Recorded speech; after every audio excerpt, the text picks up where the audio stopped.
He wants to jump 1,000 cars. Sir, you have 1,000 cars. I don't think I'd attempt to try this stunt. Or we owe this horsepower to Uncle Sam. Too many cars. car. You know, roses would be... Like I put my beer belly on it. If you can't immediately tell somebody how many cars you have. You'll really give those uppity yuppies something to think about. Stay on the bar. Don't go off the bar with your Bronco.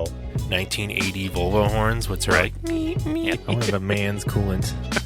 And he's like, oh, I thought it'd be small. It's for a small car. And I'm like, yeah, but it's still an automatic transmission. They're never going to be light. It's definitely going to have to crash. Starting off with Brad buying another car. That's the West.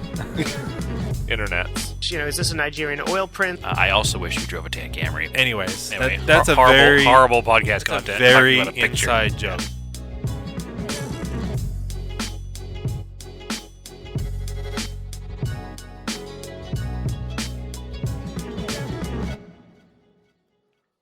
Welcome back to Auto Off Topic, which I don't know. We're starting to get into the habit, Brad, of taking a European summer break here, I guess.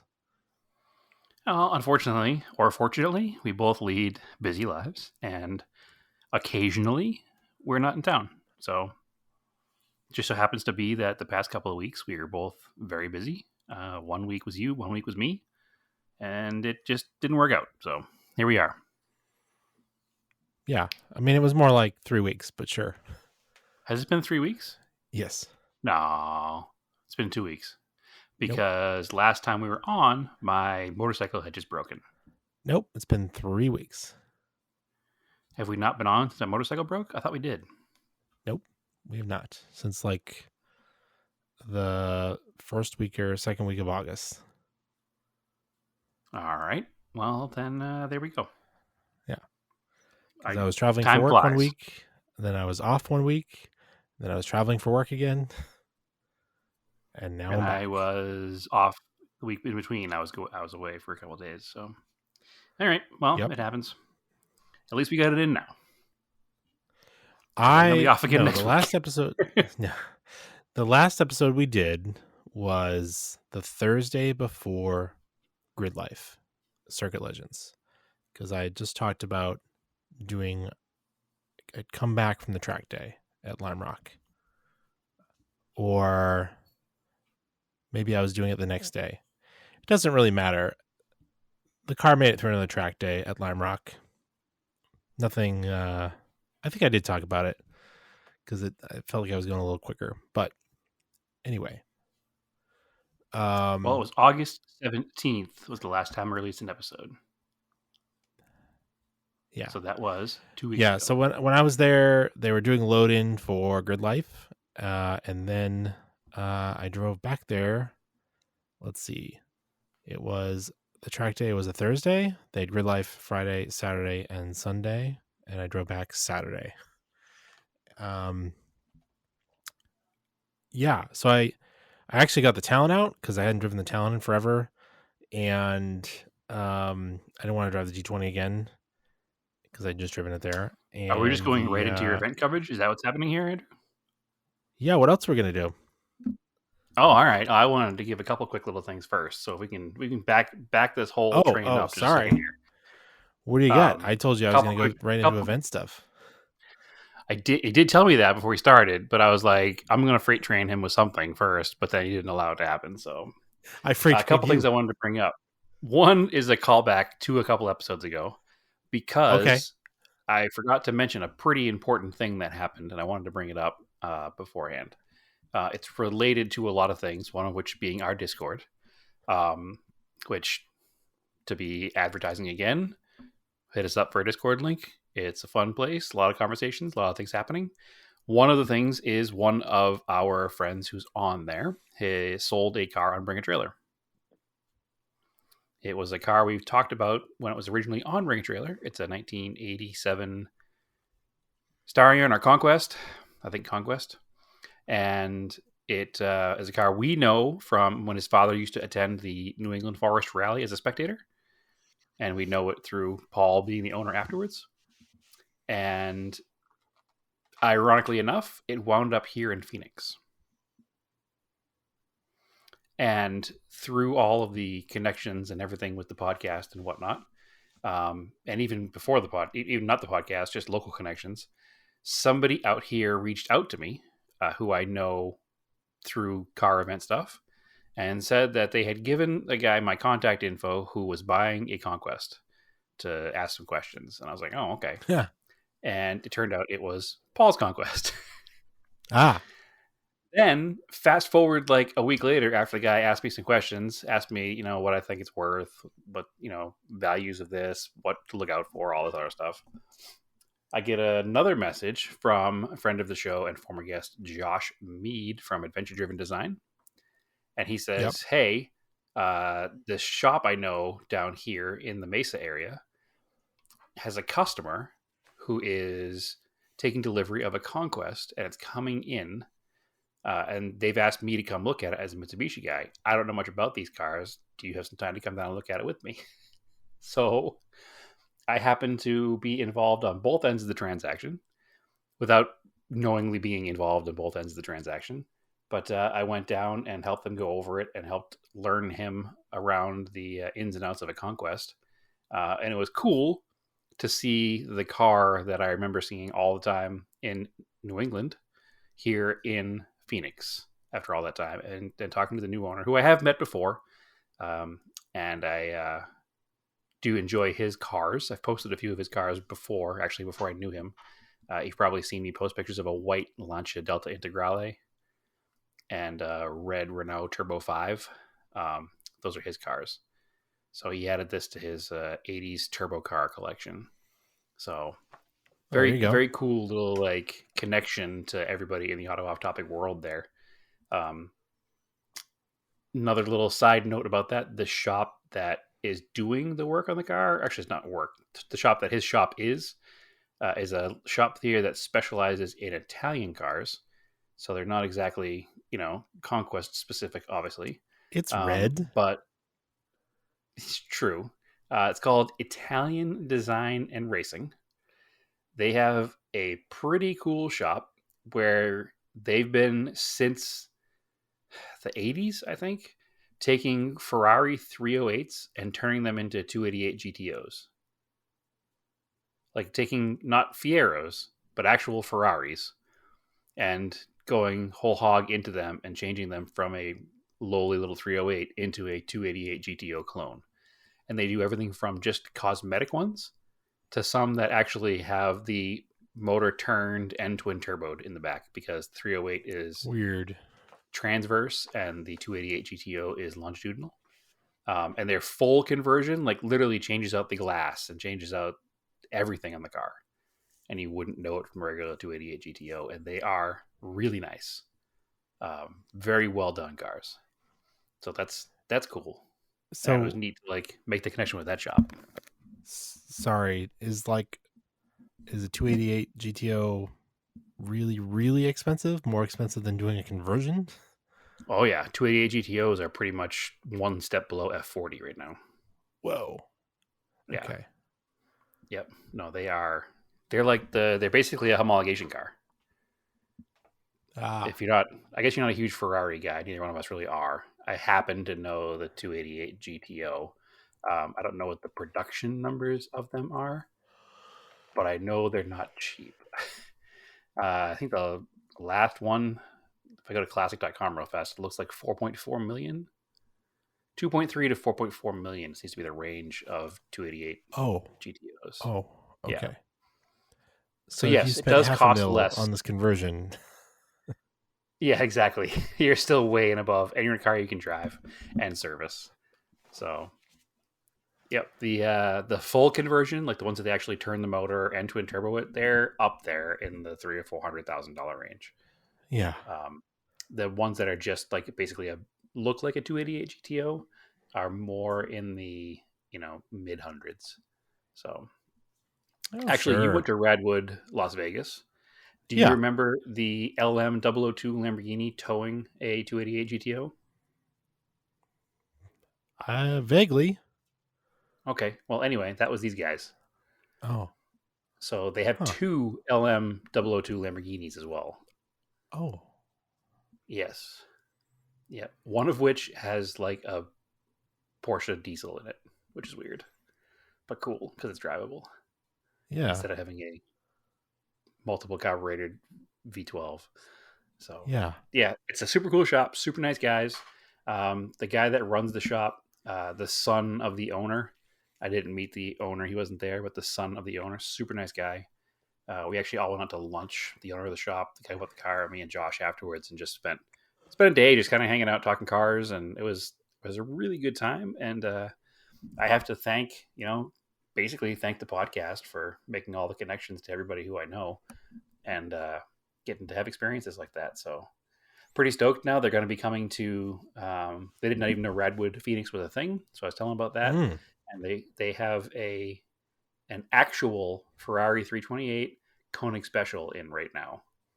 Ooh. So they're going to bring that towed probably by their LM002 to Radwood in Phoenix, which is going to be pretty amazing. So give them a follow on Instagram. They're IDR87. So it's Italian Design and Racing, and 87 is the year they started. So very cool stuff. Anyway, I wanted to bring that up before we got on everything else because I talked about that last time and I totally forgot about it, and I felt like a jerk for not mentioning any of it because I know that Paul listens and it'd be cool to hear about his dad's car being in pretty damn good hands out here. So, And David, the gentleman who bought the car, is super stoked with it. I know the only issue that we had to kind of look into a little bit, and we still haven't quite, actually I haven't talked to him in a couple weeks or so, but we were trying to figure out the air conditioning issue. There's been some modifications that were made to the air conditioning at some point in the car's life. Other than that, the car's pretty much bone stock. So to figure out what was done, why it was done, but it's all there, so it should function. We just got to figure out why. But super nice car. Anyway, now Andrew, you want to talk about Grid Life? Sure. Yeah. So, all right. Grid Life. Yeah, didn't get to go last year. This is the second year they're doing it. It's at Lime Rock Park. It is super, super cool. Like, I'll probably try to go maybe 2 days next year instead of just the one. We'll see. Seeing the coverage from last year to this year, I don't think you missed much by not seeing last year, because this year seemed like it was crazy good. Yeah, so it's cool because they do, like, they have a good car show area. They've got time attack stuff going on. They have this touring car battle thing that they have. And they did full course drifting at Lime Rock with not only like pro level cars, but just like grassroots guys. So that was really cool. And I think it's just like a cool way to use Lime Rock Park.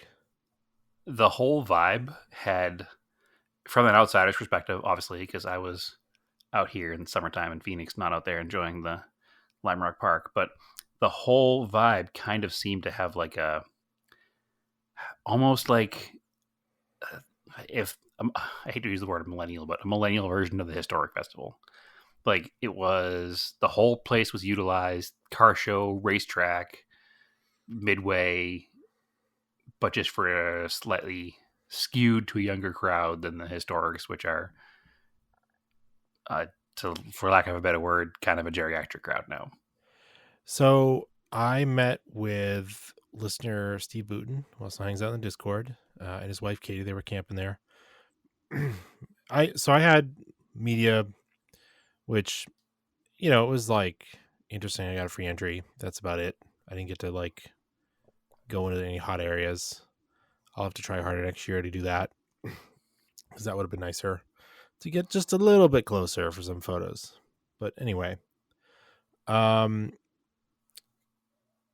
we were talking, and that's basically what Steve and I came up with, is that this is the historics, but if you allowed millennials and Gen Z to run it, because it is even Grid Life describes it, it's the golden era of tuning cars. That's what it is. That's what they're celebrating. Yeah, they really seem to concentrate on like 90s stuff, it seems, into the 90s, into the 2000s. And there's newer stuff there too, but I think like so 80s, all their stuff. Media stuff is mostly 90s stuff. So it's cool. It's awesome. There's a lot of 80s I'm stuff. insanely jealous. Okay. I'm just insanely jealous I wasn't there. So yeah, I will actually I try to make it out to the East Coast a couple times a year, and maybe next year that'll be my plan, is to make it out for that. So, Well, they're doing a Grid Life at Laguna Seca in October. I saw it today. it's also not close. Well, it's closer than Lime Rock to you. It is closer than Lime Rock. This is for sure. But to fly, I'd have to fly to either of them to make it a quick weekend, because it's a 12-hour drive to Lime Rock, to Laguna Seca. So, All right. we'll see. Maybe I'll do it anyway. October's pretty busy this year. So yeah, it's a really, really cool event. I'm really happy that they're doing stuff like that. I will definitely be going back. I mean, they also do there's an arcade thing at nighttime. There's music going on. There was a bigger car show on Sunday where they use the whole track because they can't race on Sundays. Yeah, it was just really, really cool. So, And we've both been to Grid Life before. We went to Grid Life in Atlanta, but we didn't have time to really spend much time doing the whole festival. We were just there for the Radwood show pretty much. And we got to see some drifting and some of the, stuff, but we didn't get to go to the nighttime stuff. We didn't get to go to all the multiple days worth of events. And I think that that was a mistake. So I think yeah, and these aren't there. They call it Circuit Legends, but it doesn't really, I don't think it's much different from another Grid Life event. I think it's just all pretty much the same, which is good. Yep. Maybe it's just pushed a little bit towards the historic part of it. I think so, but it seems like it's pretty much a similar vibe to all the other events. So if there's one near you, go check it out. It's pretty cool. And it was nice to bring the talent out. I haven't had it out in a while. So I drove to Lime Rock and back on Thursday. I drove to Lime Rock and back on Saturday. Really, really poor planning on my part, because a lot of this stuff was I'd planned on going to Grid Life, and I'd kind of picked the track day a little bit later. But then short term, really quickly, I bought tickets to the Watkins Glen NASCAR race. Oh, I forgot you did that. Yes. I nearly forgot I did it because it was such a busy weekend. My father-in-law was coming to visit. He's a big NASCAR fan.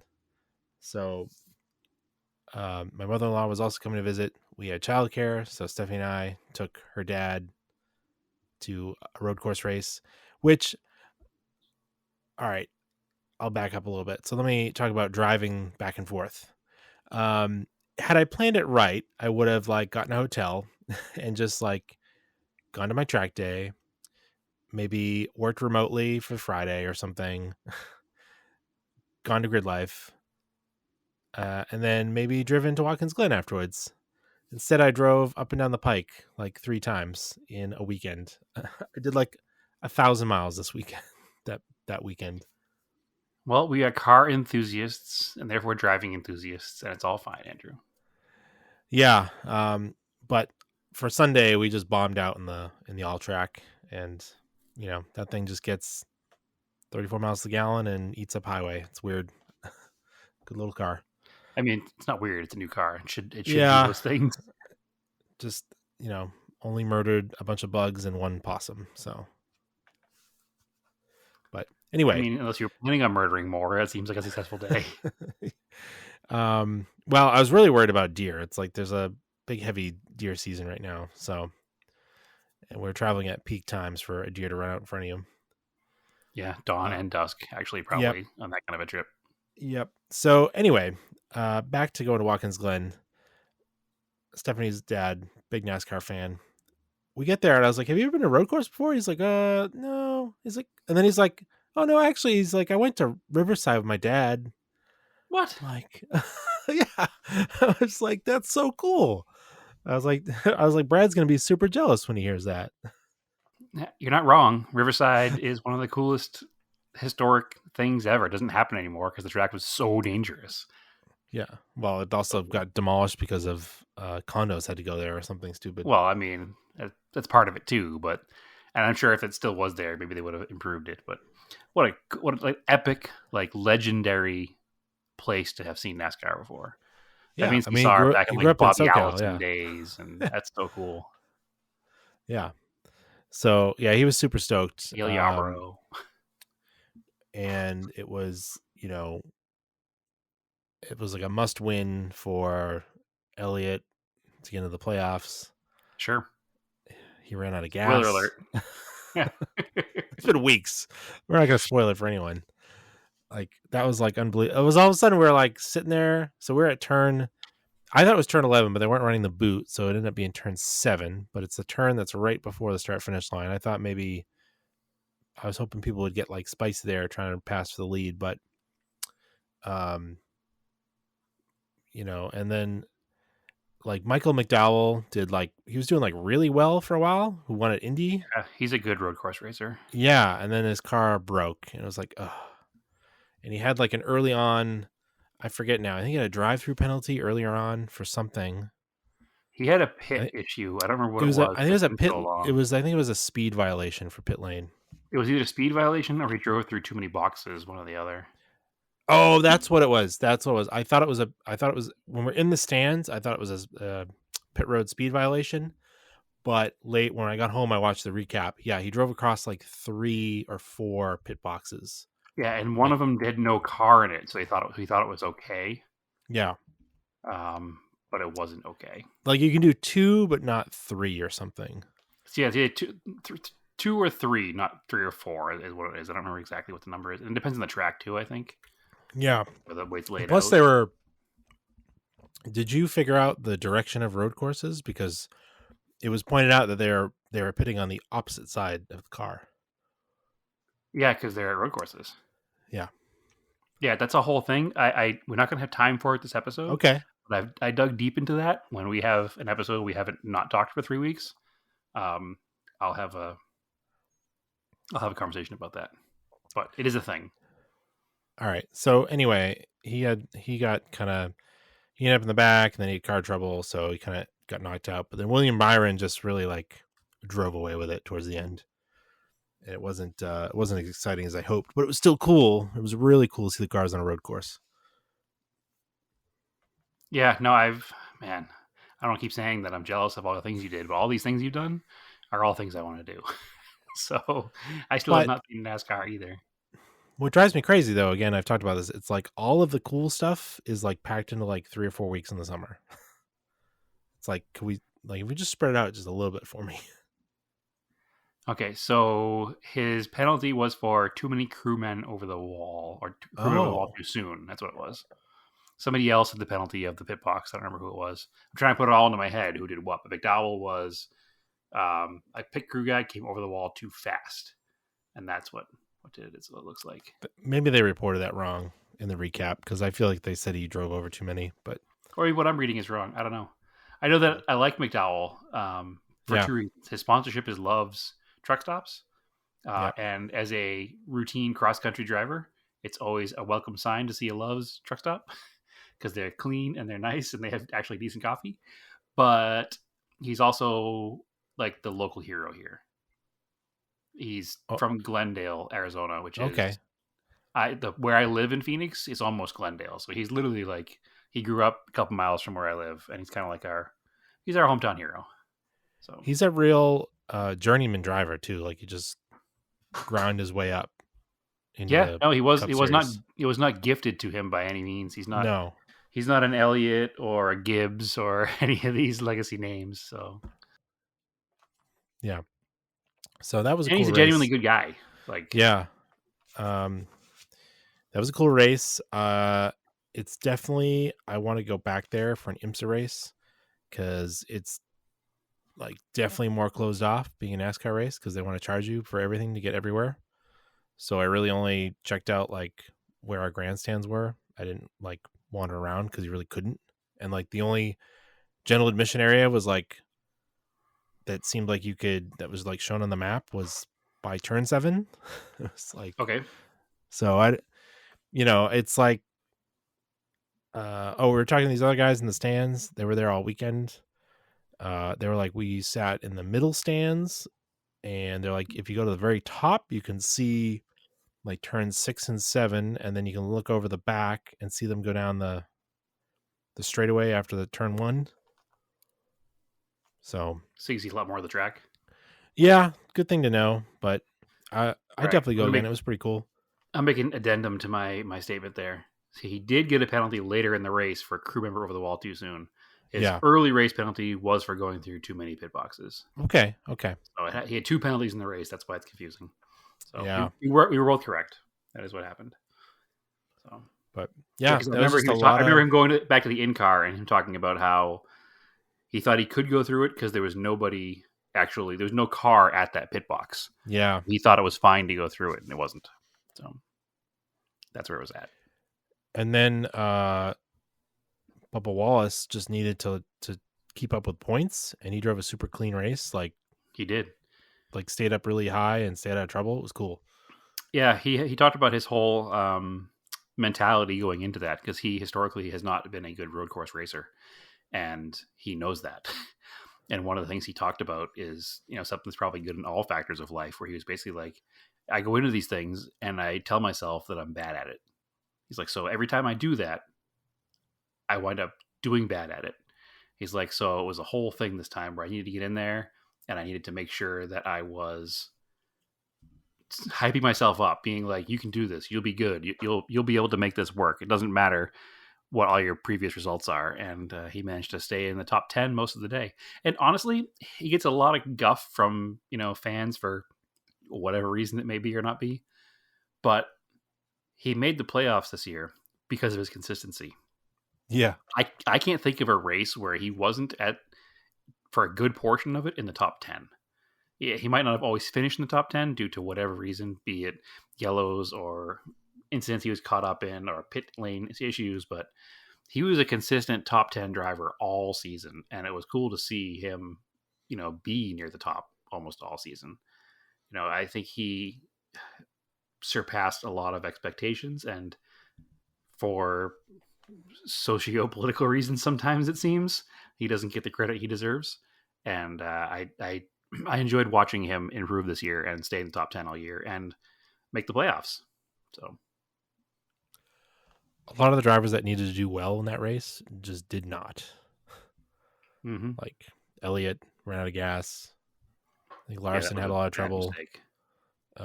Suarez just kind of pooped out. Yeah, Suarez is the opposite of Wallace this year. He really he kind of had an off year, it seems. So You know what it was? He was doing pretty well, and then he spun on like the 5th lap and just never recovered. Yeah, and there weren't a lot of ringers for that race either. They didn't No. have the SVGs, or there were a couple of guys from other places, but there wasn't any no big names. So I think it's neat to see the ringers come in, but it's also good to see just the regular guys just battle it out without having a spoiler. Yeah. So that was a really cool race. And then I went on vacation. And yeah. That's I guess we'll skip to the other event. You've glossed over a couple things at Lime Rock first, though. What's that? One, what were some of the cool things that were there? I know that Oh, right. Yeah. Kurek had his Toyota Stout pickup there, which I saw in like 99.9% complete phase, and you got to see drifting sideways. I know A little bit. It still didn't drift that well. They're having trouble with it. Okay, It well, did maybe like one lap sideways, and the rest of it was kind of like, yeah. well, all I've seen is still pictures, and it always looks sideways in the pictures. So the beauty of stills, right? Well, that's how you do it. You make it look good. Yeah, this is because there's been so much time, I forgot. I met T-Pain. So Right. that's a fun thing. That's wild. I think we had talked about it in that episode. And you we talked explained about to him me being into it. Yeah. all the stuff that happened. I'm not a huge T-Pain fan. Stephanie is. So I was like, man, it'd be really, really funny if I get a picture with T-Pain so I can send it to Stephanie. And I mission did. successful. Yeah. Which is cool. So for those who had photograph of Andrew with T-Pain on the Auto Off Topic bingo card, you thought you'd never actually get that one filled in, and you did. So it happened. It happened. Yeah, no, that's wild. T-Pain's an interesting character.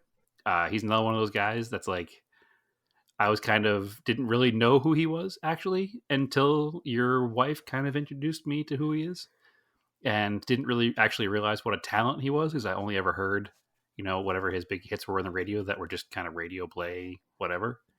And to find out that he is a really good singer, and he's really good at all kinds of things, and he's a really good music producer, and apparently he's a decent drifter. So, just cool stuff. He made all his money using autotune. Like, it was just at the right moment in pop culture. Like, that was a cool thing to add to music. Right. Well, people were using it to its original intention to make, a talentless hack sound good. And then he used it, even though he was a good singer, he couldn't get any traction by just being a good singer. So he used it to make his voice sound ridiculous. Yeah. And that really kind of caught on people to who he was. And then he went on to do things with actual singing. People are like, "Oh my gosh, you can actually sing."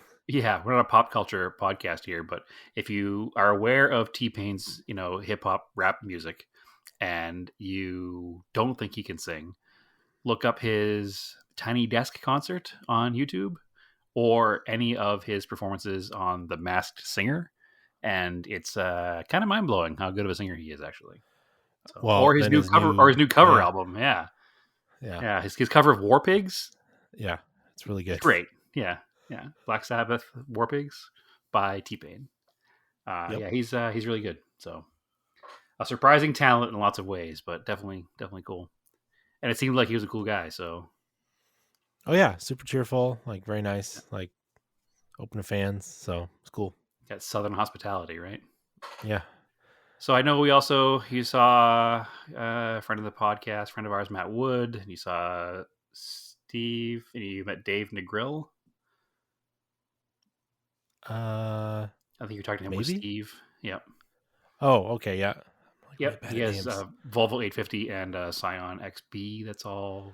Japanese parts. Yep.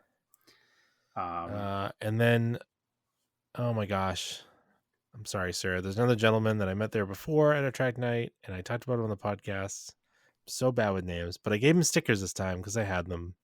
Excellent. I just can't remember your name, and I apologize.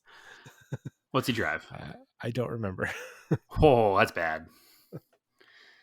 All good. He's the listener, and I apologize, but you're recognized, and I appreciate it. A BMW? Maybe. Oh, and Troy, StarQuest pilot, was there too with his. Yeah, actually, I saw he. Nope, sorry, that was next show. That's the next show. Yeah, we'll talk about that one next. But anyway, I saw all the pictures. There's a lot of cool stuff. We got to do the podcast thing. What was your favorite car of the day? Oh, there was some good stuff in the concourse area. I noticed that your Talon made the rounds from a few different photographers, actually, even some that we don't know. So I never saw it. Yeah, I never saw those pictures. You'll have to send me them. I tagged you or something. You have to be careful because apparently on Sunday there was another Tan Talon there. Yeah, I know your car though. Yeah, your car with the HREs. I don't know what I really like the Supra pace car. I guess. Okay, that's cool. I'm trying to figure out if that is the actual pace car because the lettering's a little bit different on the side. So if it's the car I think it is, and this, I have no way of proving this, so this is all conjecture from my point. There was two. One was set up as a drift car, and one was set up as a show car. If the show car is the car that I think it is, it used to reside in Salem. Okay. Back in the early days of Prime Speed? Prime Speed. Really? When the shop was on Bridge Street. Or Boston Street? Boston Street. What was in the back of that old shop on Boston Street? Yeah. It was in there for a long time. And it had no lettering on the door, but it still had all of the splash graphics all over it. Oh, so maybe they couldn't replicate the lettering. My theory is that that's the same car, because I know it's still a local Northeast car. So, and I know there was only, I think, two of them built at the time. So it's my theory is that's the old Prime Speed car. I don't remember the interesting guy's because name who worked at Prime Speed at the time, but he had an SR20 turbo powered Black 510, and he also owned that. But I don't remember the dude's name. Unfortunately, we're talking probably 2009, so it was a long time ago. And there's a page on Facebook I follow that just shared like the PPG ad for that car, and I was like, oh, that's funny. Yeah, it's super cool. And it's like in the PPG ad or something, or in the thing about the post, it was like, it's like JDM parts, Rupert work or something. I was talking about how that was Paul Newman's favorite pace car he drove for the IndyCar series. Yeah. And I was like, oh, that makes a lot of sense to have it at Lime Rock. Sure. It's Paul Newman's track. Paul Newman connection at Lime Rock for sure. Yeah. So from all the pictures I saw, there were a lot of really cool cars there. That's high up there. It's one of my favorites. Truex Stout obviously is that's favorite. pretty cool. But yeah, I don't know which one was my absolute favorite, so I wasn't there. So showing my lack of YouTube knowledge, there's a lot of YouTube personality drifters there that I have no idea who they are. But that's a generational thing, I think. I know Turek because he was one of the OG guys that started like in the early 2000s. Also, he's from New Hampshire. Yeah. I saw FCP Euro had their 850 BTCC tribute car. Yep. Which that thing's really cool. It's really cool. They built a mini, like a first gen mini into a race car, a group like a whatever the touring car class is there for Grid Life. Like they built it over the weekend. Like I saw it stock sitting there when I was there Thursday, and by the time I was there Saturday, it was like a race car. Oh, that's kind of cool. Yeah. I saw that. Was it 1552 that built the touring car tribute out of the Honda Accord wagon too, with the Jax livery? Was that there? I saw pictures of it there. Was it there, or was it the other like EG sedan that's local here that has a similar livery? Oh, I don't know. I saw it in backgrounds of pictures, so I'm not sure. It might be the local one that I shared that I took pictures of. It's Staggered. So should I talk about Staggered? And just fast forward to that.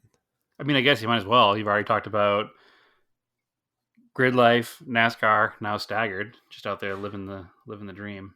Yeah, so Staggered was this past weekend, Labor Day weekend, at Thompson, and it's, similar, but a little more grassrootsy than Grid Life. But, funny thing about Staggered. Yeah. And I'm glad you went. Yep. But I've talked to you about Staggered in the past, and you did not want to go. Thought it was purely a Volkswagen show. You told me it was purely a Volkswagen show, and That's I was what like, it felt no, like, man. I was like, no, it's not. And then you're like, I don't want to go. And I was like, okay. And we never went. So I'm glad you went. I'm glad you've learned that it is not a Volkswagen show. That's what when you saw pictures of it early on, let's be honest, that the Volkswagen crowd is a much stronger show car crowd than any other group, I think. Maybe especially Honda's in the Northeast. In the Northeast, yeah. I think that's changed a lot in the past few years, but I also know Staggered has always had classes, or maybe not always, but for the past few events, they had classes for other cars that were not Volkswagen. I think it started as Volkswagen stuff. Yeah, it's skewed heavy Volkswagen, and that's why I didn't want to go. Sure. But I'm glad you went. I know the name also lends people to think it's a Volkswagen event, just because... Yeah, like it's just like a stanced out car thing. Staggered means stanced, but Staggered does not mean stanced in the case of that show. They named it Staggered because of how they park the cars. Yeah. So, which is rad. Maybe that's where I saw pictures of your car from. I don't remember. So, yeah, Thompson, another great place to have a venue like have an event like this, because so Thompson's road course dates to the same time as Lime Rock, but at some point, probably in the 70s or 80s, it was lost, and they just had the circle track. And in the last 10 years, they reclaimed the original road course and redid it all, so it incorporates part of the oval. You actually go the wrong way in the oval. Again, I'll have to do this episode on direction of road courses. I want to hear it. For sure, yeah. So yeah, I got there way too early because it's not the type of crowd that gets there super early. I'm used to like going to shows and like you got to be there early or else you won't get parking. Totally was not the case. It was totally fine. In my head, I'm thinking of like we went to JACCS and we had to get there like right as the gates opened, or else you were going to wait in line forever. That's the way most big shows are. That's for sure. Yeah, that's really what I thought this was going to be. I don't know. I'm used to like the way even like 10 or 15 years ago to have like a big show brought out a lot of people and it would be just like gridlock. Yep. Like I don't think you ever went to it, but they did like that big giant car show that was at the airport that's actually near our listener Chris's house down in Southern Mass on the South Shore. I don't think I did, no. I went with our friend Al and we literally sat in traffic for like 30 minutes to get into this thing. It was a huge show. It was cool. What show was that? It was like Cars and Copters or something. Oh, I think I remember seeing that and thinking it was all exotic cars. It ended up not being. It was like just like a everything car place. But anyway, that's in my mind. Like that's what I'm like. Oh my god, I'm gonna have to wait in line to get in this place. I want to get there early. Totally didn't have to, but it's fine. I got to take a bunch of pictures of cars without a lot of people around them, and before people set up chairs and tents behind them, which is annoying. But well, it's also a good time to be able to catch cars in motion rolling in, because even they're doing 10 miles an hour, you can take a picture. It makes it look like it's driving by, and it's nice. Again, so I paid for a show car ticket so I could park in there. I just did like exhibition. I could have just parked in the show; it would have been fine. I don't know. In my brain, that car is not that. I took the Talon. That car is not that nice, but it's nicer than most things. It's also that nice. I guess you have to remember that car is a 1990, and it's now 2023, which means that car is it's 33 years old. 3 years old. I was thinking about this the other day. I was like, oh, it's 23. No, oh my god, it's 33 years old. When that car was built, a 33-year-old car, prepare yourself for this. Yep. A 33-year-old car. Let's see, 10 years prior is 80, 20 years prior is... So 1957 Chevy. 1957 Chevy? 1957 Chevy was 33 years old. Oh! Right? The Talon is my 1957 Chevy. 100%. So think of an all original or a 90% original 1957 Chevy in 1990. And that's what your car is today. Okay. So the fact that your car is as nice as it is, and it's other than some touch-ups like on the front bumper, it's pretty original. I think you painted the front bumper's been painted, the back bumper maybe. Yeah, it's the quarters and the doors are a little off. Stuff was painted at some point. So it is not 100% original. It's definitely a survivor because you've owned the car since 2000. And okay, so it's been in the Auto Topic family because I bought it the year before that. It sat. No, you didn't. As my things do. No, you didn't. How long did it sit for? A week. Oh, it was only a week? Okay. Yeah, I was. It was August of 2001. I was on vacation with my family, and I wanted the car, and I had you grab it, and then I paid you for it. No, I bought the car originally for me, and then you wanted it. Sure. That's how it was only like a week. But okay, that's fine. So same year. Anyway, so the car's been in our hands for 22 years, which means that any work that was done to it, short of the front bumper, was done in the first 10 years of its life. So that is a true survivor car. So that car is very, very nice. So I guess I'm just so used to people not caring about it, like the entire time I've owned it. Sure. That I'm like, whatever. Well, it's all about going to the right crowd. I mean, you go to a Wednesday night cruise-in crowd, you're not going to have the right people looking at it. You go to any, most local shows around, smaller shows, don't have the crowd for that. But now you have Grid Life and Staggered and all these shows that are full of 30 to 45-year-old people. Let's even expand it. 30 to 50-year-olds. It's kind of like our generation, right? We all kind of have a lot of the similar memories of youth. whether you grew up in the 70s, 80s, into the 90s, it was all very, very similar. Anybody who had childhood pre-internet, right?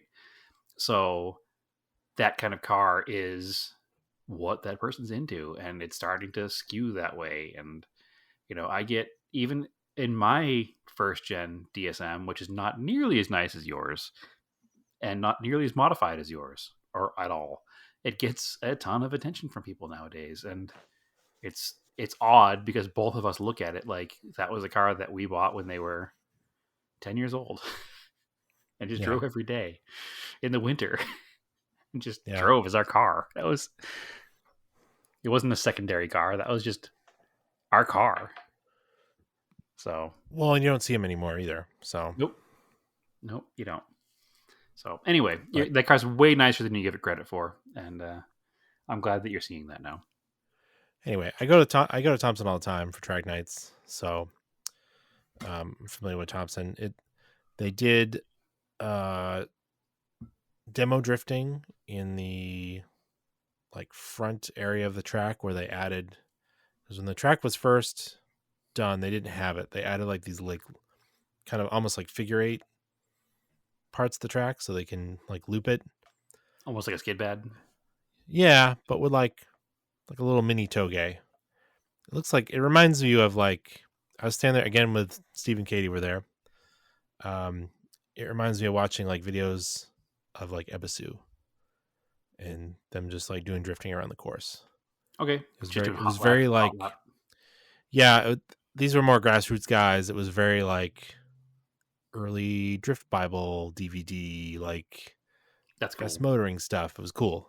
Well, I know some of our friends over at Revival were there, and I know that they were drifting their cars. So that's definitely the definition of grassroots over there. So, and Saturday people were doing time attack stuff, which I'm I was on the fence about doing, and I didn't do. I'm I should have done that. That looked like fun. Sure, but also it's nice to have a relaxing car show day too. So, well, that was the Saturday before. I went on Sunday, which was just purely car show stuff. Oh, okay. That's what I mean. You go to Thompson often. Thompson or Palmer? Thompson. You go to Thompson often to do track days. So it's kind of neat that you're able to just kind of go there and relax and do a car show.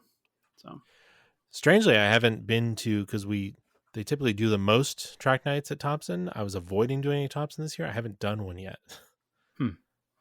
Interesting. Just the way it worked out. Yep. On that note, I'm actually going to Palmer tomorrow. I've been to Palmer. This will be my second time to Palmer, so trying it out again. Excellent. With that's probably a pretty good segue. Oh, it's not actually, because what were the highlights for cars at Staggered? There's a lot of cool cars. You've got that 240 that I remember seeing it at Radwood. When was that? Lars Anderson. It's a Volvo 240 with the Audi 5-cylinder turbo swap. Yeah, absolutely. I forget who owns that. Dave. Yeah, that's a cool car. He owns his own shop now. There was a Silver Evo 6 on T37s that was also at Grid Life. There's a bunch of cars that were at Grid Life that came to this event too. There's that Mark III Caddy that's that green. Is it Montana green? Okay. Mark III. You've seen the pictures. You saw pictures Caddy? Probably on the Revival Motoring Instagram. Is it? Yeah. Cabby? Convertible? CABBY? Yeah. Okay. There's a Caddy. Caddy's the pickup. Okay. I don't remember it, but I'll look into it. That Volvo is Dave Del Torto. He owns Victory Auto Designs, the shop. Mm-hmm. So super clean build. But the Cabrio, whatever you want to call it, it's got the morettes and stuff and a body kit, and it's got those hella tinted green taillights that were popular in the 90s. Sure.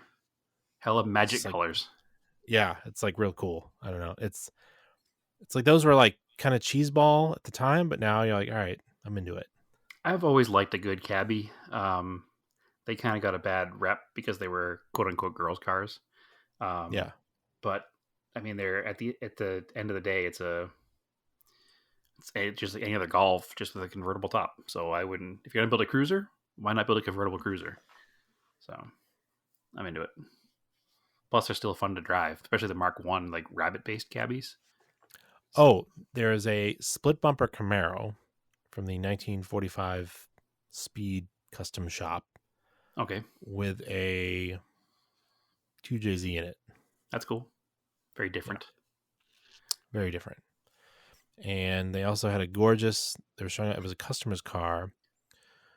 What is the Celica liftback from the 70s? Like an RA28.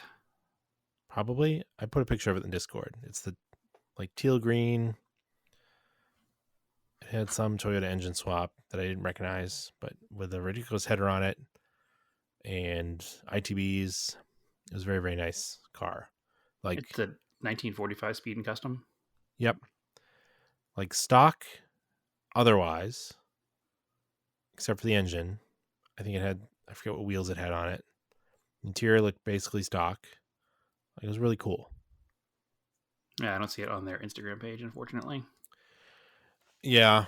It's in our Discord. You should. If Yeah, you're it's not on our hard to Discord, you should join our search. Discord. It's hard to search through Discord, so I wasn't trying to do that. Unfortunately. But that's all right. We'll figure it out later. Is it the same body style as the beige one with the Toyota TRD stripes? It is. Okay, so it's like an RA28, I think is the American body style chassis code for that. Oh, it had Hayashi streets on it. Okay. Real ones. That's cool. Mm-hmm. Oh, yes, that is a very nice car. It's a very nice car because it's done exactly the way you and I would want a car done. Yep. Where it just looks very period on the outside, has nice wheels that aren't too big. It's the right, it's the right wheels, the right stance, with just a modern power plant that doesn't From take that away from the angle, car. I think that's a Beams. But I don't think it is. tough from that angle. I have to see it on the picture. But it's a cool color too. It's like an ice green. Like it's not a typical 70s Japanese car. I feel like the valve cover is different on a Beams. No, I don't know what it is. that is a Beams. Oh, okay. So that's a Beams, but it doesn't have the plastic trim cover over the top. Okay. So the Beams has a plastic cover that goes over the like spark plug galley and the valve cover. Okay. So That was probably my favorite car there. that's a rad car. I There was a love lot of interior good stuff design. there. Yeah. There's some good like EK hatches.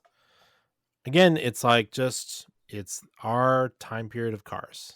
Yep. And now people are making these shows. So I actually had a conversation 2 days ago with my neighbor that really teed me off, actually, because I was moving all the cars. And I mean, it's a little ridiculous when I move all the cars because I had everything out of the backyard and the front. So like the street was littered with cars. And we were getting ready to move Naomi's Mustang. And she was saying something about the cars, the neighbor, and she's like, and she's a nice lady. She doesn't understand, I guess. Something about the cars and am I selling them? What am I doing? And I was like, no, these are my cars. And then we're going to move the Mustang. And she's like, well, I understand that one. She's like, that's like an old muscle car. That's the kind of car that you save. And I was like, oh, cool. And I was just like deeply saddened that she just dismisses everything else that I care about because it's not an old muscle car. But sure. I don't know, it made me sad. Yeah. I Anyway. mean, that's what I'm talking about with the Talon. Nobody cares about it. Nobody cares except people like us. And you know what? You know who matters? People like us. Nobody else. So yeah, Staggered, very, very cool show. Like, definitely will go back. And that was one weekend after Grid Life. It was 2 weeks, 2 weekends after. Be cooler if they were closer and I could come out and just do both. Yeah, I don't know. It'd be pretty wild if they were closer, I guess. It's like, Yeah. everything hits in the summer here within like a 4 or 5 week period. There's only so many weekends, man. Well, it feels like it's like the summer gets backloaded. Like this, you've got Memorial Day stuff at Lime Rock, and then not much happens in June. And then it's like July. We've got Mistlewood, Nefer, NASCAR. And then it's like you have a couple weeks, and then now we've got Grid Life. Lime Rock Historics are on Labor Day weekend. Staggered is Labor Day weekend. It's like, all right. So, yeah, I don't know. there was something else Labor Day weekend too this year too out there, I think. Or maybe when I was Pennsylvania had a big Volkswagen show. That's what it was. Yeah. I mean, it's cool. There's stuff going on, and you know, the Historics, they're cool, but yeah, they need like, instead of just like a hard cutoff, they need a rolling 25-year cutoff or something. Sure. Yeah, I was actually like thinking that it'd be neat to be out there, and it's a lot of driving to go back and forth from like where you live to go to Lime Rock and then to go to Thompson. But if you went out there and just made a weekend out of it and stayed somewhere, kind of neat. Yeah. Do a little bit of the historics and a little bit of that. Yeah, because it's like, what is the Motorsport Reunion during Car Week at Laguna Seca? Is that what that's called? They have all the race cars At Lime Rock? I mean, at Laguna Seca? It's yeah, the Rolex, the Monterey Rolex Historics or something. that feels like that has a more of a rolling cutoff because they've got more modern vintage. Yeah, I know cars. there's some 70s and maybe some 80s stuff there. And I know that when I went to even the MIDI at Road Atlanta, they had 80s like GTP cars. Yeah. So, well, I suppose that's early in the year. That was should try to go to years that ago. again.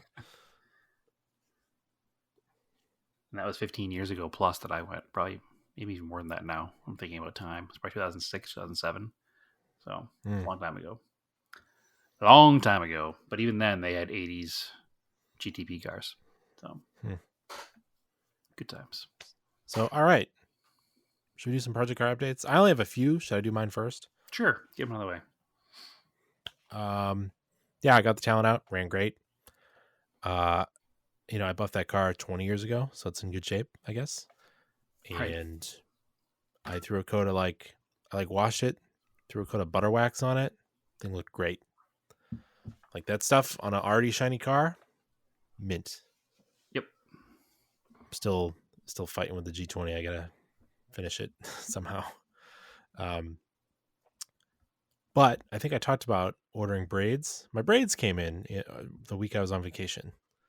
Excellent. So I got 15x7 full race max lights, 15-pound wheel, but also super strong. And yeah, 4x114. I got them in there 73 mil hub bore, so I took them kind of universal that way.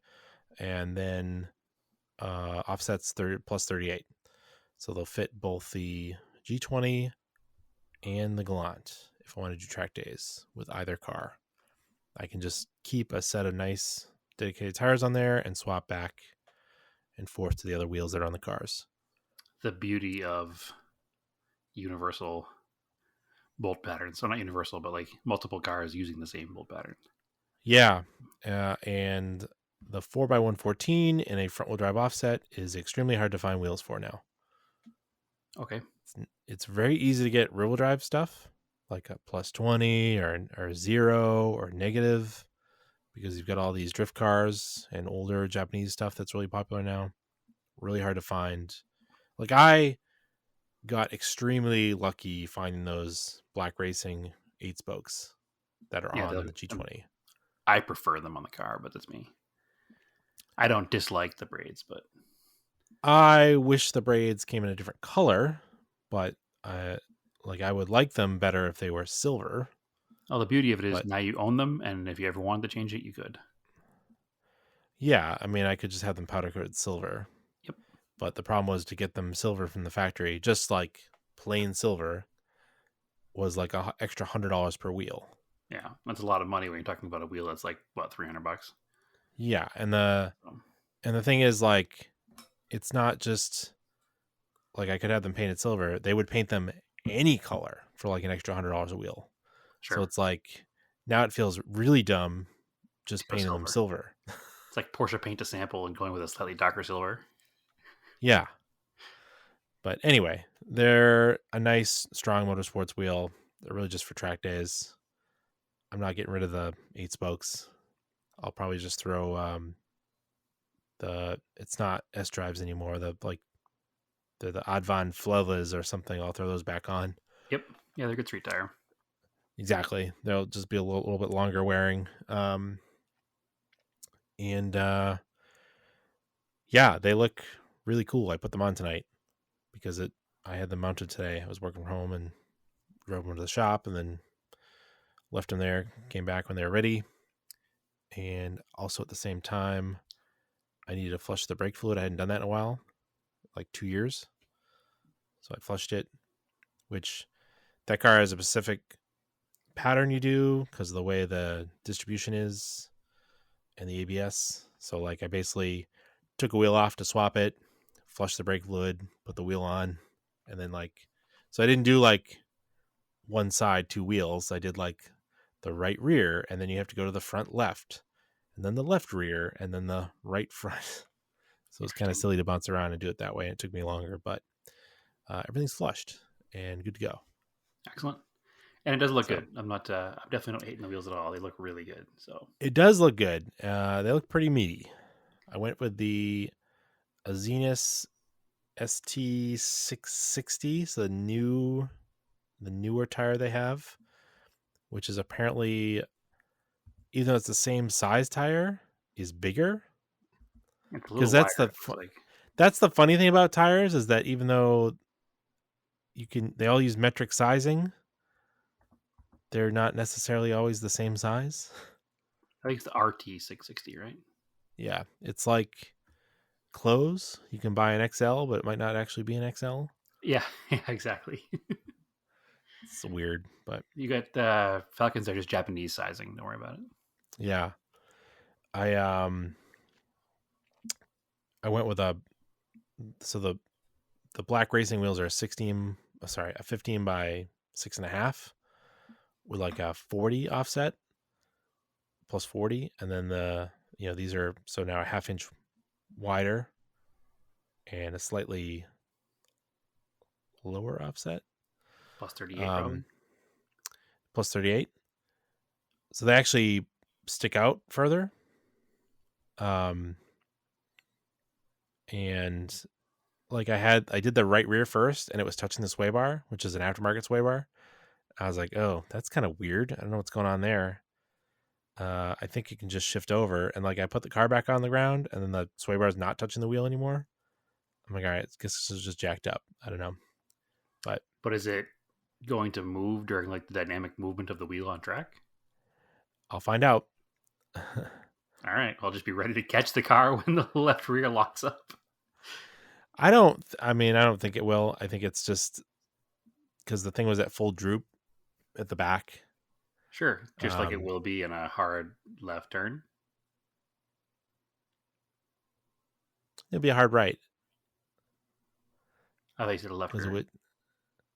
It was the right rear. Okay. So anyway.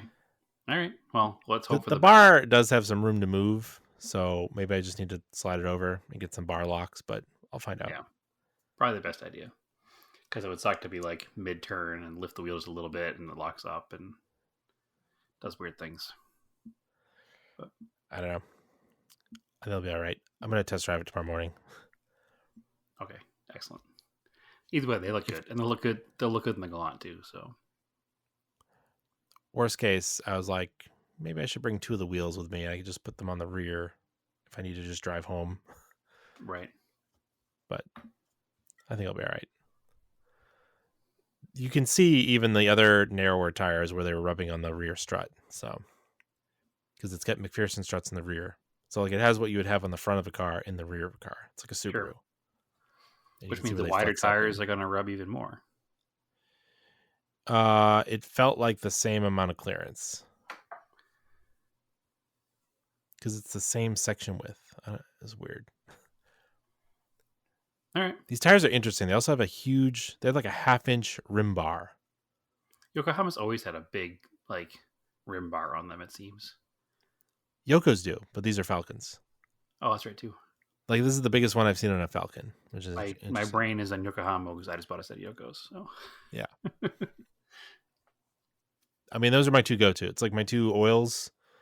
I do Motul or Lokomali. I do Falcons or I do Yokos. Those are my tires. as a general rule, I'm a Yoko guy, so Yeah. I get it. I don't have the same dedication to oil though. But anyway, that's what I did for Project Car stuff. Well, I've done a lot.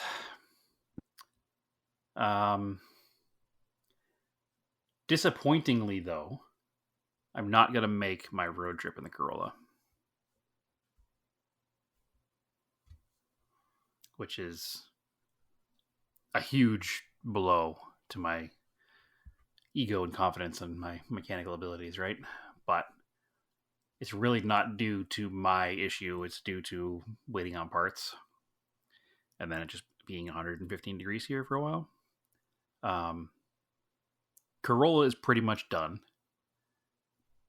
But I didn't get it done in time to get it on a truck to get it shipped to Oregon. So, Washington, I mean, the northernmost state on the West Coast, Washington. Didn't get it done enough to get it shipped up there. So, unfortunately, we're going to be renting a car and doing the trip in a rental car, which is fine because the most important thing is doing the trip, right? We had the whole trip planned. We're going to make the trip work. And honestly, maybe it'll be less stressful in a rental car than in a 1980 car that I just finished putting back together this week. So,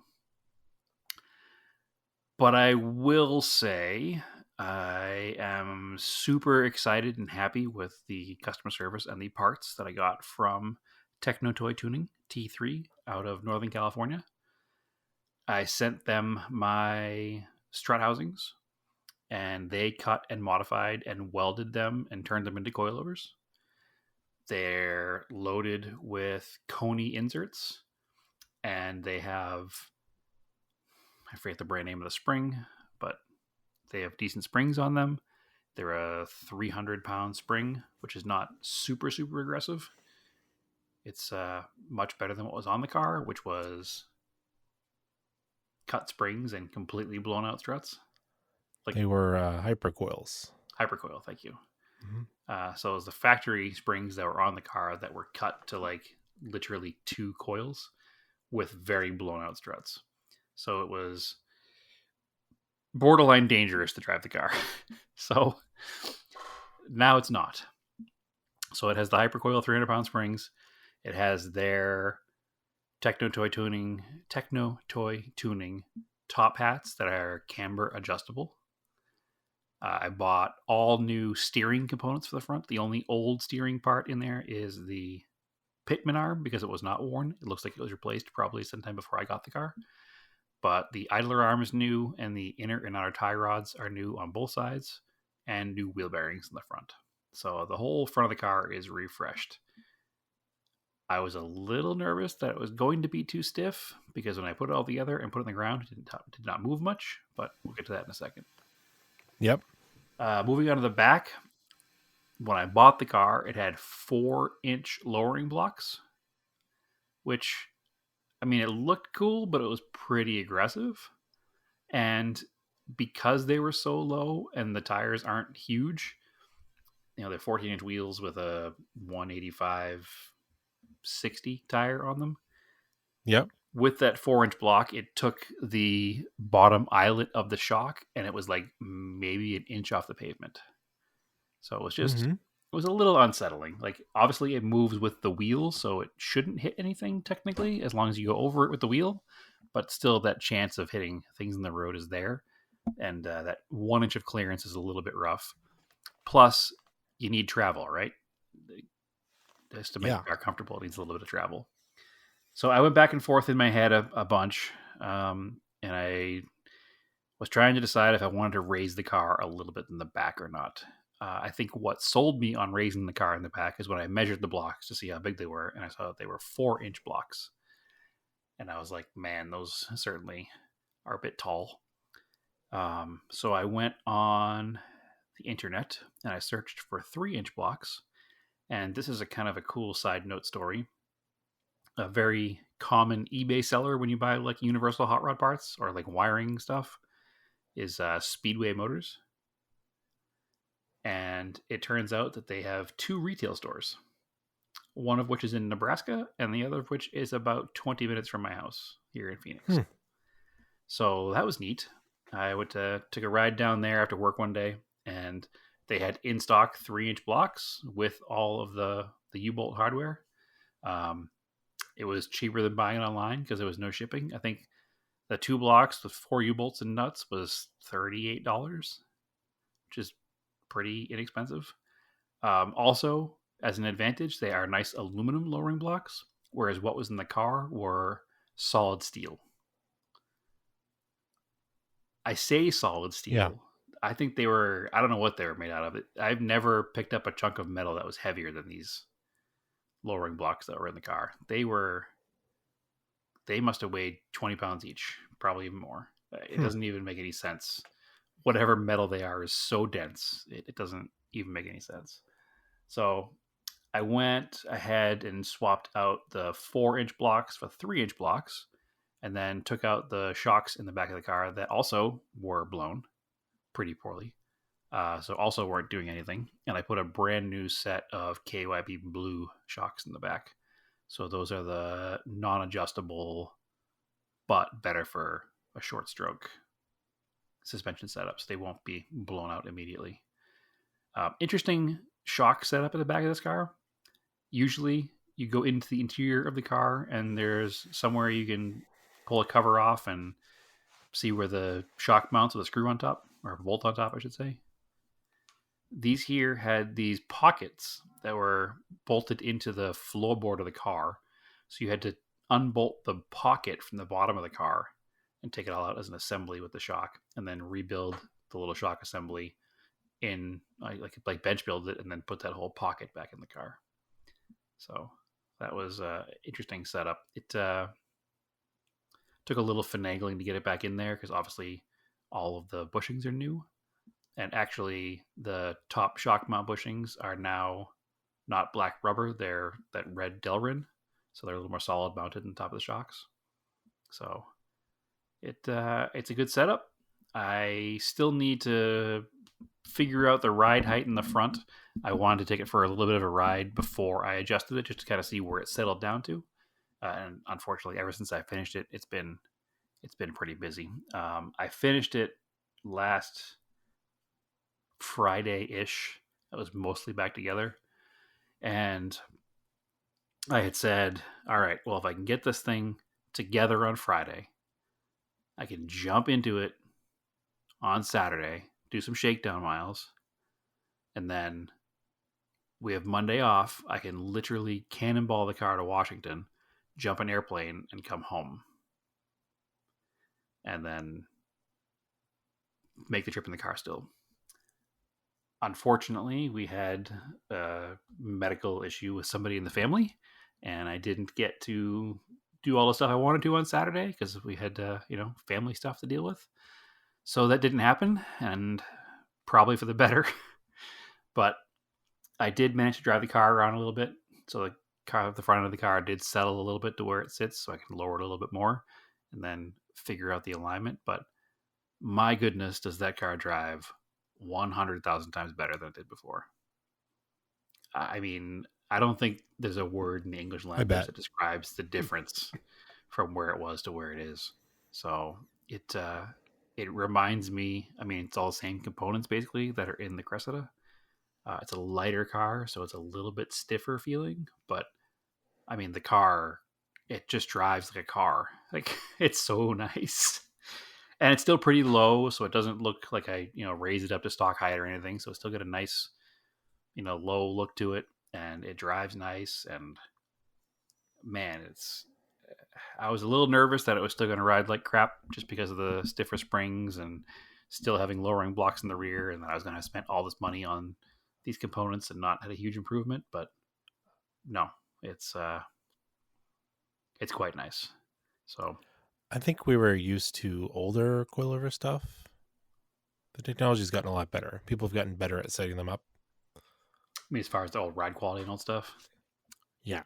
No, Like, this is other than driving my Talon this past weekend and putting up a ton of miles on it. Like the feels in that car rides so nice.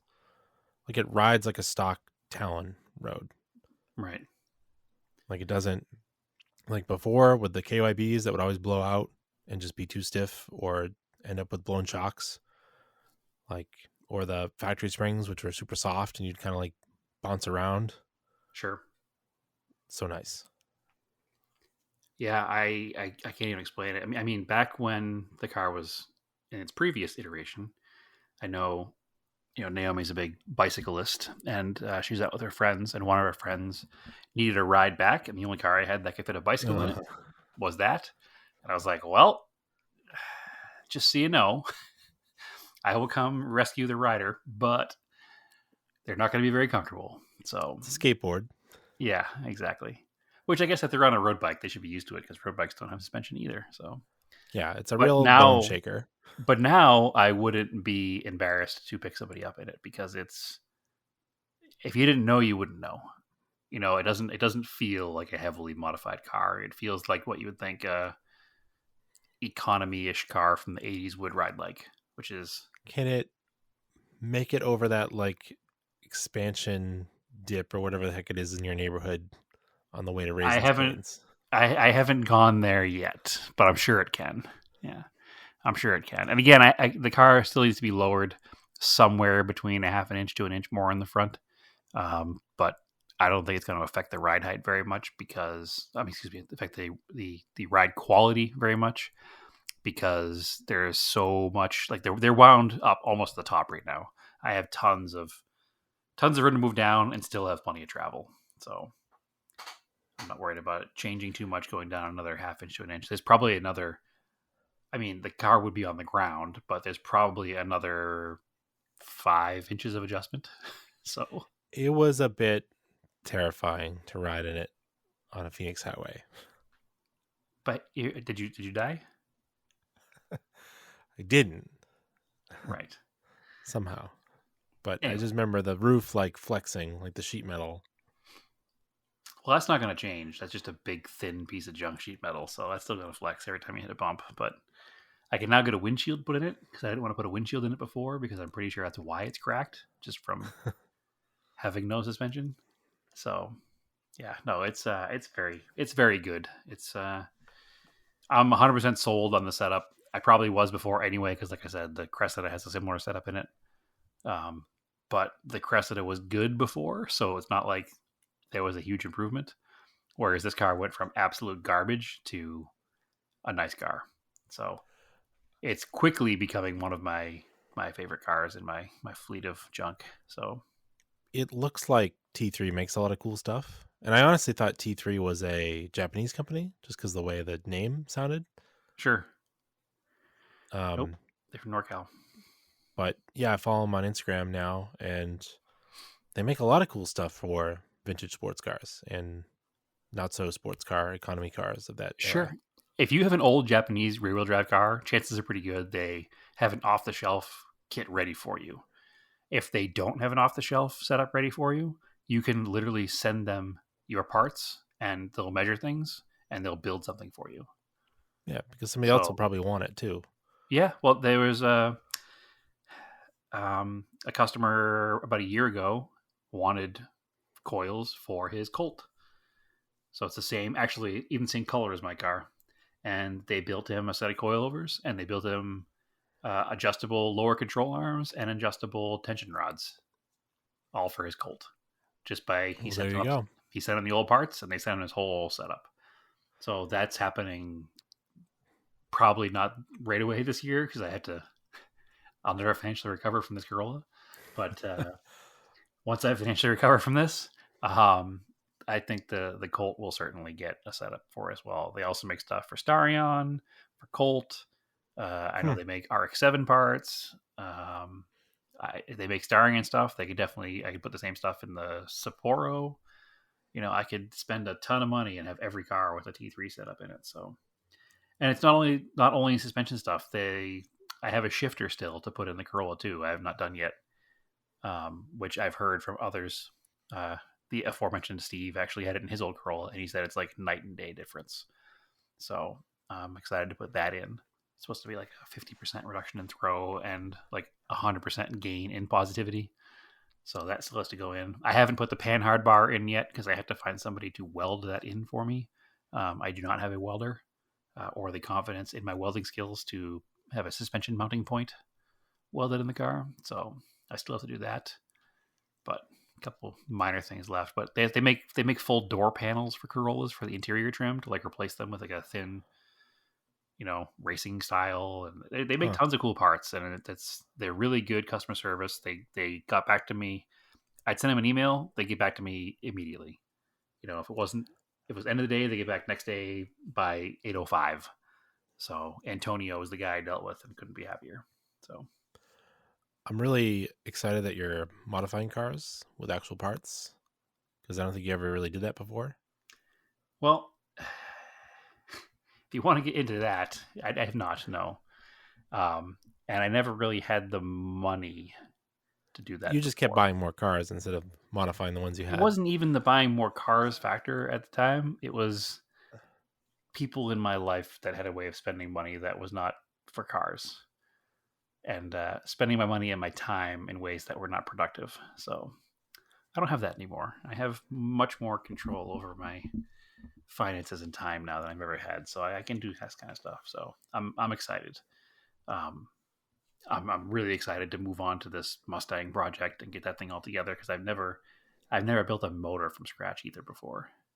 So I'm super excited for that. Like, I've done multiple cars, cylinder heads, but I've never done a full down to bare block motor build. So, but yeah, things are changing, and things have changed significantly in my life, and I can do stuff like this.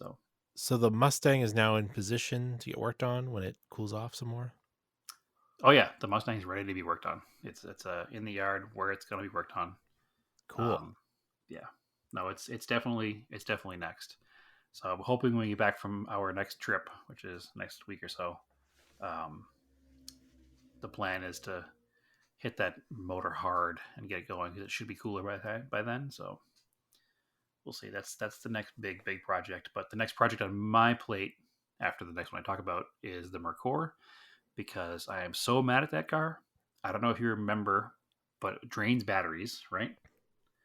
Oh, it does? I don't remember that. No. Yeah, it's got a battery drain. I forgot. Yeah. So I was frustrated with it. When summertime hit, I threw a cover over it. I made it all sealed up nice. And I was like, I'll deal with this in the fall when it cools off a little bit. So when I went to move cars around the other day, I had to move the car. It's been sitting for probably a month and a half, maybe 2 months. I disconnected the battery when I parked it because it has a battery drain. So I was like, I don't want to deal with this battery being dead. So I connected the battery. Goddamn battery was dead. Ooh, well, maybe it's got a bad battery. It's the Bermuda Triangle of cars. The battery is from July of 22. So yeah, I had that bad battery that I bought that went in a year for the Talon. Maybe. Or maybe just fried from dying so much by being drained. Who knows? But I was super frustrated because I literally parked the car with the battery fully charged. At, it was like reading, over 12 volts sitting there ready to go. And 0.05 is what it read yesterday or Monday when I went to move it. And it wouldn't even take a charge. I put the charger on it. It was just like, connect clamps. They're connected. Yeah, because it wouldn't register. It was too dead. Yep. So thankfully, it's a Napa battery from a year ago. So it has... it's probably got a bad cell or something. It's got a 2-year warranty on it. So I'll go get a new battery for that this week. Just haven't done it yet. So, and thankfully, it has the same general size. Actually, it's much shorter because I couldn't close the hood, but it had the same. The terminals reached from the battery that's in the Cressida, so I was able to at least start it and move it. But it did start once I put a good battery in it. But just frustrating. So that car has to be next. But so yeah, that's Corolla. I don't think there's anything left on the Corolla to talk about until I finish with the ride height, alignment, panhard bar, and shifter next time. And exhaust, because it needs to exhaust to not be as loud. I think last time we talked, I had issues with the Royal Enfield. Yes, you did. Yeah. I finally got the parts in. They took about 2.5 weeks. That's somewhat on me, but also somewhat on the fact that it's not a American built or American popular motorcycle. And they did not work. Now, you and I both have done a lot of fuel pump swaps in our day. And sometimes with an aftermarket fuel pump, it's designed to fit a few different things. So it's not exactly the same as the OEM part. And that's the case with this one. There's a little nipple on the bottom that's different. And I was like, I can just snap that off. And then on the top, the the power terminals are on the opposite side. It has this huge, big chunk of plastic, which doesn't really fit in the housing, but I could modify the housing and make it fit. The big issue is the filter that came with it is not even close. Because the way the filter setup is in the bike, the filter has to hug the side of the pump, and it has like a 180-degree turned fitting on the top. And the one that I got has a 90-degree fitting on it. And because it's not a factory pump, I can't fit the factory old. I can't like wash the old filter and put it on because it doesn't fit the new pump. The filter is specific for the pump. So I was super frustrated trying to put it together. It was going too smoothly ahead of this. Like I had the whole thing taken apart and the old pump out within 10 minutes of starting the project. So I was like, oh, this is easy. Till it wasn't. Super frustrated, put it all away. I let it sit for like 2 days. And then just last night, I was like, all right, I will calm down. I'll go back out and look at this and see if there's something I was missing. I looked at it again last night in a new headspace. There wasn't anything. It would not go together properly.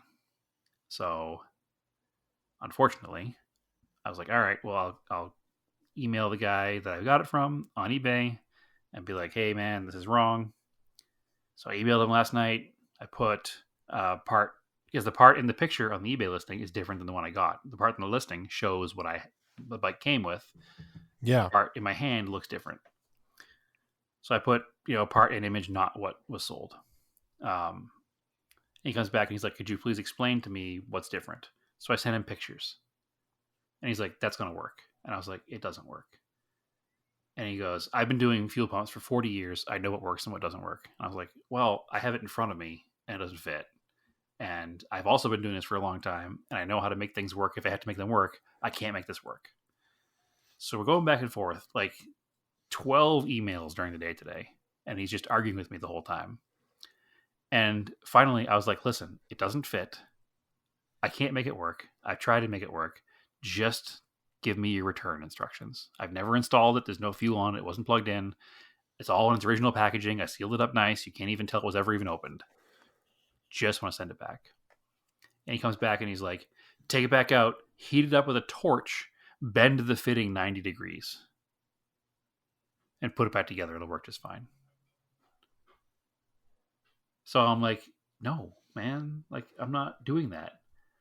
So I pulled it back out anyway to look at it. And there's absolutely no way I can bend this fitting 90 degrees. If I bend this fitting 90 degrees, first of all, the fitting only has like a 2 millimeter neck on it. So you can't bend a 2 millimeter neck 90 degrees. There's not enough space to bend it. Second of all, it's hard plastic. If I bend it, it's going to kink and it's going to not allow fuel flow, which is going to make the bike not run. So now I'm super frustrated because he's not taking my return, even though I sold it on eBay. And eBay's like, if you don't get results by September 9th, we'll get involved. So I guess now I have to just have eBay get involved. And now he's going to have to lose his money and not get his part back. So tough to him. It's weird because I've never had one that like actually matched what was in there, but they just like somehow work. Well, again, I get that. And I 100% understand how to make things work when you have to. Like, the problem with this is there's a 90-degree bend and it needs to be 180. And if I could use the old filter, I would. I would just take the old filter, I'd wash it with gas, I'd put it on and call it a day. But the way the old filter goes in the end of the pump, there's like a piece that's built into the plastic housing that holds the pump, that holds the filter on. And the old filter has that piece on it, and it won't fit on the new pump because of the way the new pump's end cap is designed. The new filter has to be used with the new pump, but I can't use the new filter with my housing. So it's just like, just send me the right part, man, or just give me a refund. So I ordered another one. I just ordered the full plastic housing assembled. It was like $90 versus the $40 that I paid. So Yeah. whatever. The one I bought was supposed to be a better improvement. I don't even care at this point. I just want it to work. So, Well, how could it be an improvement if it doesn't work? right. It doesn't work. It's supposed to be an improvement over stock, but it doesn't work for me. So I don't know. Feels like the guy just orders a bunch of these and it was just like boxed wrong or labeled wrong or something. Again, I'm showing him the picture and it's clearly different. And he's like, no, just bend it. I'm like, I can't fucking bend it. It's not going to work. So anyway, frustrating. It just isn't, I've owned the bike now for 2 months, and it's been down for one of them. So frustrating.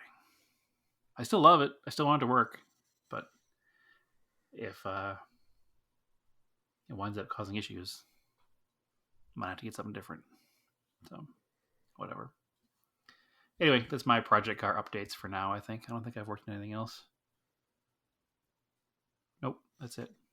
Oh, the blue Colt started on the half of a crank after sitting for just as long as the other cars. So continues to be best car. I don't know. The Corolla wagon's like kind of inching up there. No, the Corolla wagon doesn't start as nicely as the Colt, and the Colt's cooler looking. Okay. Colt will be coolest car. That's all. Colt is still All right. favorite. Colt is still favorite of the junk. Corolla wagon's inching up there as one of the favorites, but not the favorite. All right, cool. Is that a podcast? I think it's a podcast. Yeah, I think that's it for today. All right, so we're back. Gave you an hour and a half. All kinds of stuff. And yeah. Brad, where can they find you? They can find me on Instagram at TSISS350. I also try to post more often than I have been, but at least weekly at Scale Autocast on Instagram. Yeah, I got to get some stuff on there. I got some stuff coming in. So, Oh, did a speaking of couple which, thank you videos a very while much. ago. Thank you very much, Andrew. I had to get a box today from the Oh, that showed up early. Man, with some stuff in it. So I did go through that, and I'm super excited for some of that diecast stuff that you sent my way. I have a box here that's waiting for one car to come in to go to you as well. So Yeah. All right, cool. They can follow the podcast Off Topic on Instagram. It's probably the best way to get it. I'm on Instagram, Race and Anger, and that's kind of just been where I've been posting stuff and hanging out because it's kind of ended up being the best of the social medias. So, yeah, I put a bunch of stuff from Grid Life. I'll have to put some stuff up from Staggered, and yeah. I think that's and about it. I've been dealing with the heat here and going to car shows here too. So stuff's still been posting on both of my personal page and that page there. And I put a throwback picture to 2013 or 2012 up the other day on there. So That nobody remembers where or none what of we were us doing. remember. I kind of remember going to it, but I don't remember what it was for.